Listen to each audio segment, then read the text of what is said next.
Hello, my name is Rich Howard, owner of Architectural Builder Supply, and this video is to bring you a closer look at the IVES 7226 pivot set. And it is shown, there are several different pieces, parts, and components to this set. So what I'm going to do is I'm going to tilt my camera down rather than lift everything up and show you everything that way. I'm just going to tip the camera down to my desktop.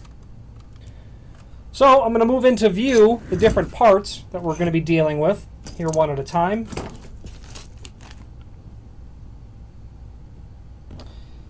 Okay, so let's start with the floor portion. This is the floor plate that gets mounted down to the floor this way or that way depending on the hand. And this is a completely non-handed pivot set. And I'll show you how that's the case in a moment. Bearing packet here, and this pivot is shown in the satin chrome finish, the US 26D finish, available in several different finishes on the website. Okay, for 1 3/4 doors, up to 2 inch thick.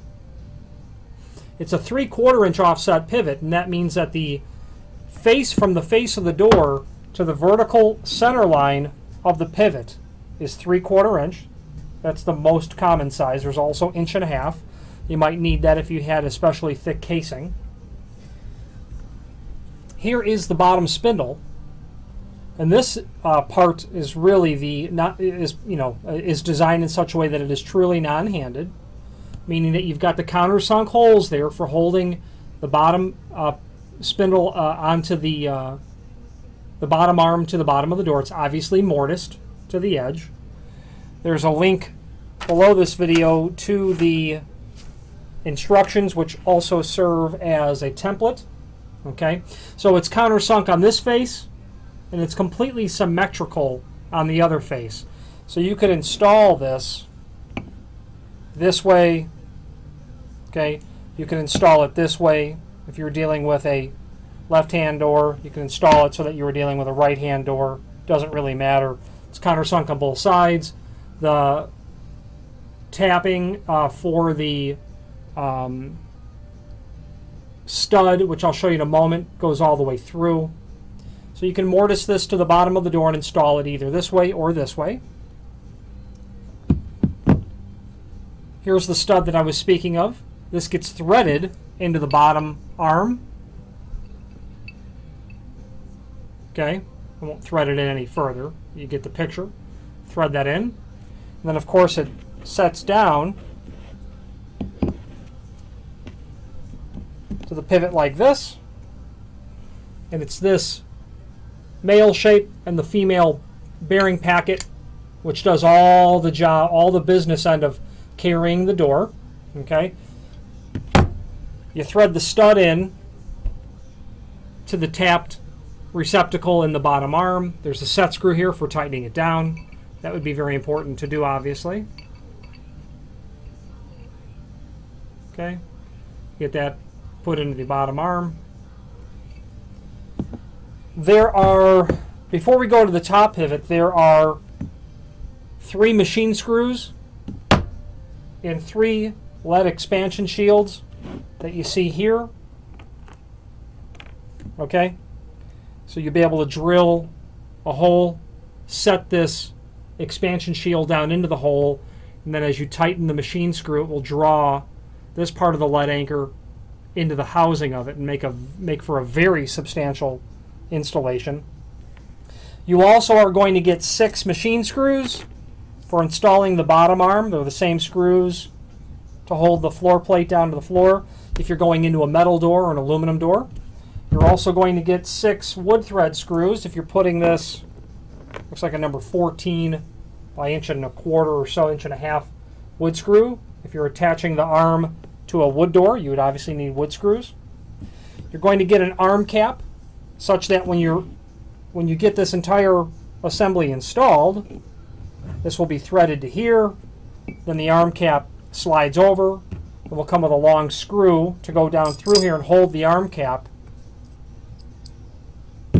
into the stud, which has threads in the inside of it that holds all that together.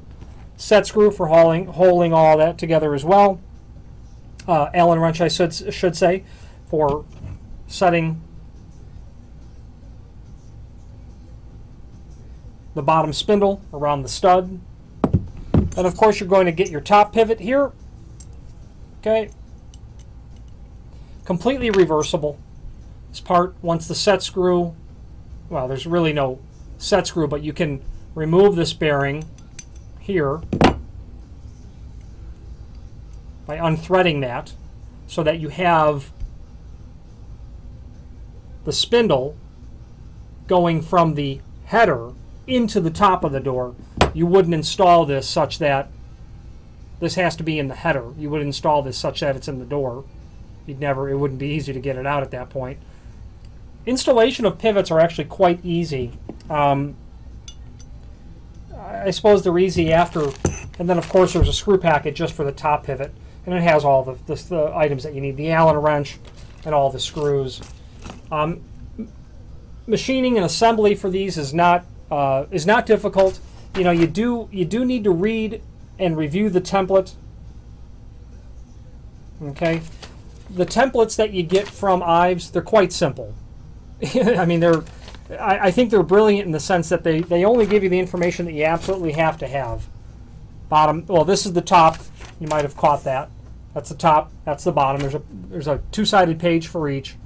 It gives you, it gives you the specific information that you need. So it's really easy to install these.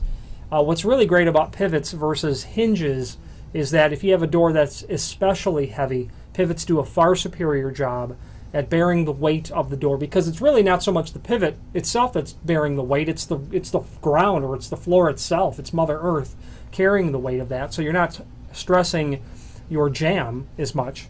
Obviously, this is a single acting pivot. This is a non-handed version, but this would be for doors that swing only in one direction, not for a double acting pivot, as a result of it being offset versus a center hung pivot, which would be a pivot that would have the vertical axis of pivoting down through the center of the door.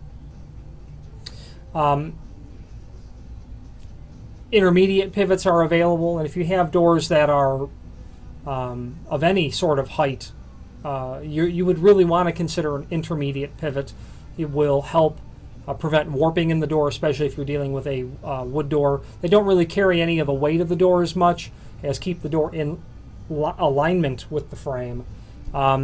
Word to the wise, if you are doing indeed wood doors, any sort of warpage that you have and you've got an installation without an intermediate pivot, your door manufacturer might refuse a claim for warranty by stating the door is improperly hung. You do need intermediate pivots, which is like the reason why you see a middle hinge in a full-size door with 3 hinges.